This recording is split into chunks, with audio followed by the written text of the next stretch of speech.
प्रिय दर्शकों, आज हम जानेंगे भगवत गीता किसने लिखी और इसमें क्या लिखा गया है। भगवत गीता हिंदुओं का एक धार्मिक ग्रंथ है जिसमें कुल 18 अध्याय और 700 श्लोक हैं। भगवत गीता महाभारत का ही एक भाग है जिसमें महाभारत के भीष्म पर्व खंड के कुरुक्षेत्र युद्ध के दौरान भगवान श्री कृष्ण और अर्जुन के बीच हुए संवाद का वर्णन किया गया है। भगवान श्री कृष्ण ने अर्जुन को जो उपदेश दिया था वह उपदेश अर्जुन के लिए ही नहीं बल्कि हर एक मानव के लिए है। भगवत गीता में जीवन के हर एक समस्या का हल है। आखिर गीता में ऐसा क्या लिखा गया है जिसके ध्यान पूर्वक पाठ से और उसके उपदेश को जीवन में लागू करके मानव मोक्ष की प्राप्ति कर सकता है, उसे जीवन का महत्व समझ में आने लगता है। क्योंकि आज के इस लेख में हम आपको भगवत गीता के रचयिता और भगवत गीता में लिखे गए उपदेश के बारे में जानने वाले हैं। भारत का पवित्र ग्रंथ भगवत गीता को कृष्ण द्वैपायन वेद व्यास ने लिखा था। दरअसल वेदव्यास जी ने मात्र महाभारत के श्लोक बोले थे, इसे लिखने का कार्य गणेश जी ने किया था। भगवत गीता 700 श्लोकों का संकलन है जो महाभारत में भीष्म पर्व नामक खंड में कौरव और पांडव के युद्ध के किए गए वर्णन में निहित है। कौरवों के दल में अपने गुरु, मित्र, बंधु, परिचित, संबंधियों को देखकर मोहग्रस्त हो जाता है और अपने कर्तव्य के प्रति विमूढ़ हो जाते हैं। तब भगवान श्री कृष्ण उपदेश देकर उन्हें उनके धर्म, कर्म और कर्तव्य के सत्य ज्ञान को बताते हैं और उनके अपनों के प्रति मोह माया को नष्ट करते हैं, जिससे अर्जुन अपने कर्तव्य का पालन करते हुए अपने मित्र, परिचित, संबंधियों के साथ युद्ध लड़ने के लिए तैयार हो जाते हैं। गीता हिंदुओं का बहुत ही पवित्र ग्रंथ है। कहा जाता है कि गीता हिंदुओं के 4 वेदों का सार है, इसीलिए इसे सर्वमान्य एकमात्र धर्म ग्रंथ माना जाता है। गीता में व्यक्ति के भक्ति, ज्ञान, कर्म के मार्ग की चर्चा की गई है। गीता के पाठ से मानव मोक्ष की प्राप्ति कर सकता है। गीता में सृष्टि की उत्पत्ति, सृष्टि का नाश, उसके विकास क्रम, मानव की उत्पत्ति, धर्म, कर्म, भगवान, देवी देवता, उनकी उपासना, प्रार्थना, युद्ध, अंतरिक्ष, आकाश, धरती, संस्कार, कुल, नीति, पूर्वजन्म, नर्क, स्वर्ग, राष्ट्र निर्माण, आत्मा, कर्म, धर्म, त्रिगुण की संकल्पना आदि सभी की जानकारी दी गई है। कहा जाता है गीता में जो उपदेश दिया गया है उस उपदेश को भगवान श्री कृष्ण ने हरियाणा के कुरुक्षेत्र के मैदान में महाभारत के युद्ध के दौरान अर्जुन को सुनाया था।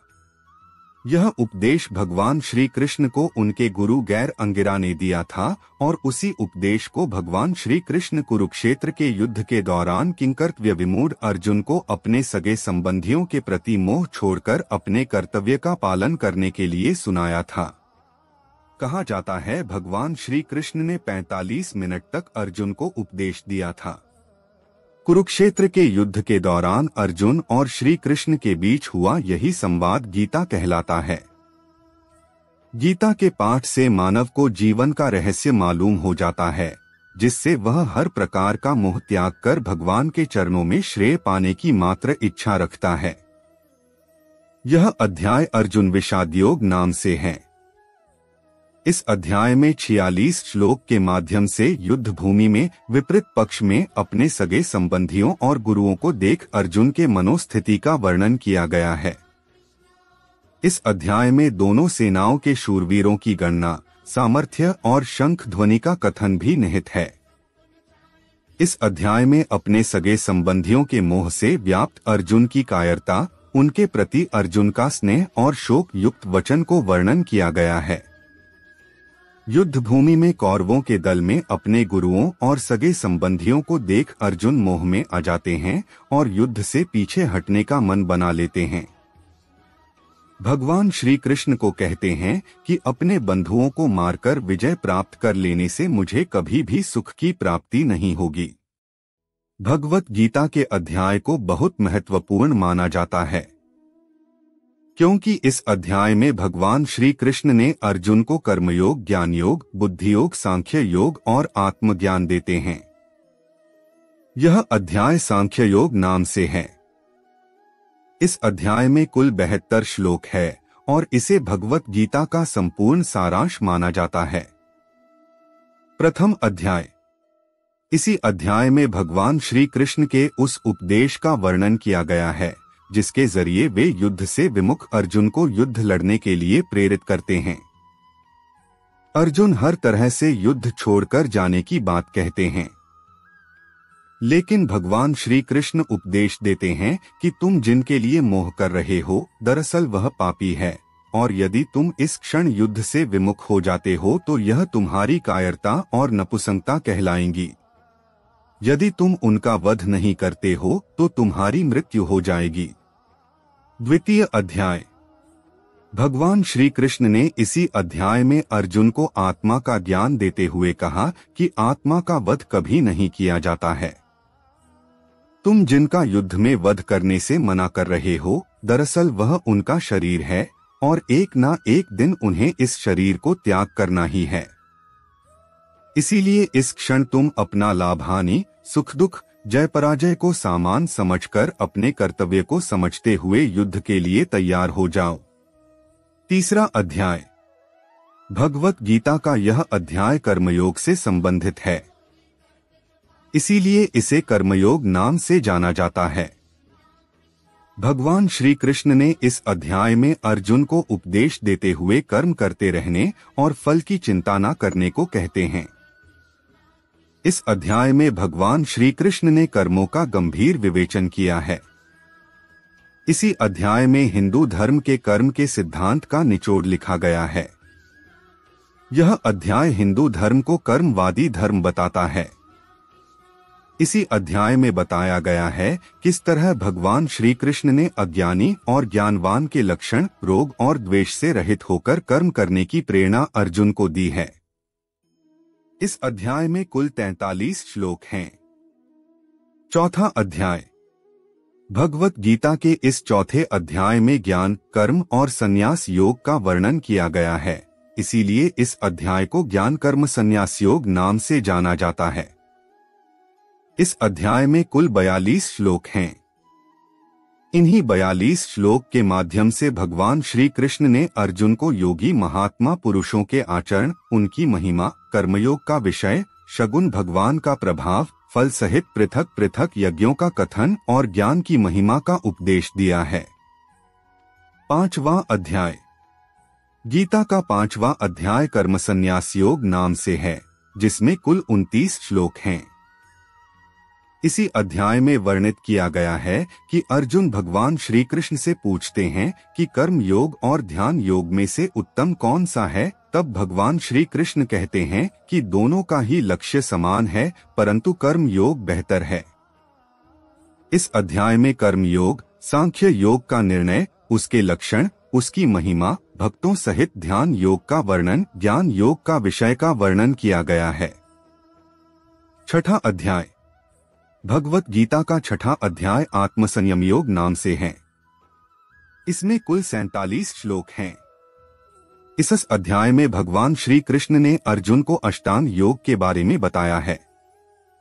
इसी अध्याय में योगारूढ़ पुरुषों के लक्षण, कर्मयोग का विषय, आत्मोद्धार के लिए प्रेरणा, ध्यान योग का वर्णन, उसकी महिमा, योगभ्रष्ट पुरुष की गति का विषय और मन के निग्रह का विषय का वर्णन किया गया है। सातवां अध्याय। गीता के 7वें अध्याय में कुल 30 श्लोक हैं। इस अध्याय को ज्ञान विज्ञान योग नाम जाना जाता है। इस अध्याय के जरिए भगवान श्री कृष्ण ने अर्जुन को वास्तविकता, भ्रमित ऊर्जा और माया के बारे में बताया है। इस अध्याय में आसुरी स्वभाव वालों की निंदा और भक्तों की प्रशंसा, विज्ञान सहित ज्ञान का विषय, संपूर्ण पदार्थों में कारण रूप से ईश्वर की व्यापकता का कथन, भगवान के प्रभाव और स्वरूप पर न जाने वालों की निंदा और जानने वालों की महिमा का वर्णन किया गया है। आठवां अध्याय। गीता के 8वें अध्याय में स्वर्ग और नर्क का सिद्धांत शामिल है। यह अध्याय अक्षर ब्रह्मयोग है। इसमें मृत्यु से पहले व्यक्ति की सोच, अध्यात्म और कर्मादि के विषय में अर्जुन के साथ प्रश्न और श्री कृष्ण के द्वारा दिए गए उनके उत्तर है। नर्क और स्वर्ग जाने की राह, शुक्ला एवं कृष्ण मार्ग के रहस्य और भक्ति योग के बारे में वर्णन किया गया है। इस अध्याय में कुल 28 श्लोक हैं। 9वां अध्याय। गीता के 9वें अध्याय में कुल 34 लोग हैं। यह राजविद्या राजगुह्य योग नाम से है। इसमें प्रभाव सहित ज्ञान का विषय है। इस अध्याय में बताया गया है कि भगवान श्री कृष्ण की आंतरिक ऊर्जा सृष्टि का सृजन करती है और ब्रह्मांड का नाश करती है। इसमें प्राकृतिक तत्वों की चर्चा और ईश्वर का जगत के साथ संबंध का वर्णन है। इसमें देवी प्रकृति वालों की प्रशंसा और भगवान का तिरस्कार करने वाले आसुरी प्रकृति वालों की निंदा, सृष्टि की उत्पत्ति का विषय, सर्वात्म रूप से प्रभाव सहित भगवान के स्वरूप का वर्णन शामिल है। 10वां अध्याय। भगवत गीता का 10वां अध्याय विभूति योग नाम से है। इस अध्याय में कुल 42 श्लोक हैं। इस अध्याय में अर्जुन द्वारा भगवान की स्तुति तथा विभूति और योग शक्ति को कहने के लिए प्रार्थना, फल और प्रभाव सहित भक्ति योग का कथन और योग शक्ति का वर्णन शामिल है। 11वां अध्याय। गीता का 11वां अध्याय विश्वरूप दर्शन योग नाम से है, जिसमें कुल 55 श्लोक हैं। इसी अध्याय में बताया गया है कि अर्जुन की प्रार्थना पर भगवान श्री कृष्ण विश्वरूप धारण करते हैं। इसके अतिरिक्त भगवान श्री कृष्ण के विश्वरूप का अर्जुन द्वारा स्तुति, भगवान द्वारा अपने प्रभाव का वर्णन, भयभीत अर्जुन द्वारा भगवान की स्तुति और चतुर्भुज रूप का दर्शन कराने के लिए प्रार्थना, अर्जुन को युद्ध के लिए उत्साहित करना, बिना अनन्य भक्ति के चतुर्भुज रूप के दर्शन की दुर्लभता और फल सहित अनन्य भक्ति का वर्णन किया गया है। 12वां अध्याय। गीता का 12वां अध्याय भक्ति योग नाम से है। इसमें साकार और निराकार के उपासकों की उत्तमता का निर्णय और भगवत प्राप्ति के उपाय का वर्णन, भक्ति योग का वर्णन है। इसी अध्याय में भगवान श्री कृष्ण अर्जुन को भक्ति मार्ग की महिमा बताते हैं। इस अध्याय में कुल 20 श्लोक हैं। 13वां अध्याय। गीता का यह अध्याय क्षेत्र क्षेत्रज्ञ विभाग योग नाम से है। इस अध्याय में ज्ञान सहित क्षेत्र क्षेत्रज्ञ के विषय का वर्णन है और ज्ञान सहित प्रकृति पुरुष के विषय का विशद वर्णन किया गया है। इस अध्याय में कुल 35 श्लोक हैं। इसी अध्याय में भगवान श्री कृष्ण ने अर्जुन को सत्व, रज और तम गुणों द्वारा अच्छी योनि में जन्म लेने का उपाय बताया है। 14वां अध्याय। भगवत गीता के 14 अध्याय में कुल 27 श्लोक हैं। गीता का यह अध्याय गुणत्रय विभाग योग नाम से है। इस अध्याय में भगवान श्री कृष्ण ने सत्व, रज और तम गुणों सहित ज्ञान की महिमा और प्रकृति पुरुष से जगत की उत्पत्ति का वर्णन करते हैं। इस अध्याय में गुणातीत पुरुष के लक्षण बताए गए हैं। 15वां अध्याय। गीता का यह अध्याय पुरुषोत्तम योग के नाम से है।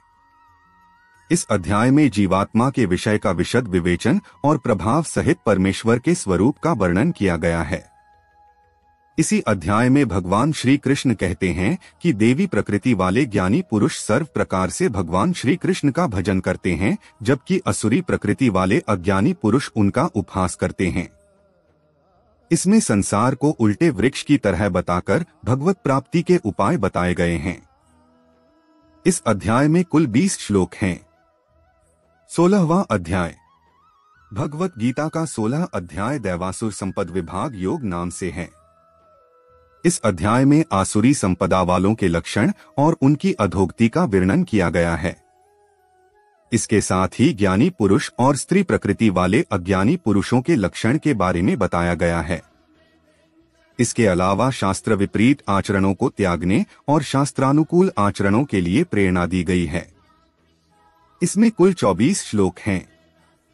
17वां अध्याय। श्रद्धात्रय विभाग योग गीता का 17वां अध्याय है। इस अध्याय में आहार, यज्ञ, तप और दान के पृथक पृथक भेद बताए गए हैं। इसी अध्याय में भगवान श्री कृष्ण ने अर्जुन को शास्त्र विधि का ज्ञान न होने पर भी जो यज्ञ, पूजा आदि शुभ कर्मों को श्रद्धा पूर्वक करते हैं, उनकी स्थिति के बारे में बताया है। इसमें श्रद्धा का और शास्त्र विपरीत घोर तप करने वालों के विषय का वर्णन है। इस अध्याय में कुल 28 श्लोक हैं। 18वां अध्याय। मोक्ष संन्यास योग गीता का 18वां अध्याय है। इसमें कर्म, कर्ता, बुद्धि, धृति और सुख के पृथक पृथक भेद, त्याग का विशद वर्णन, कर्मों के होने में सांख्य सिद्धांत का कथन और भक्ति सहित कर्मयोग का विवेचन किया गया है। इस अध्याय में कुल 78 श्लोक हैं। इसी अध्याय में अर्जुन द्वारा श्री कृष्ण से न्यास यानी ज्ञान योग का और त्याग अर्थात फलासक्ति रहित कर्मयोग का तत्व जानने की इच्छा प्रकट करने का वर्णन किया गया है।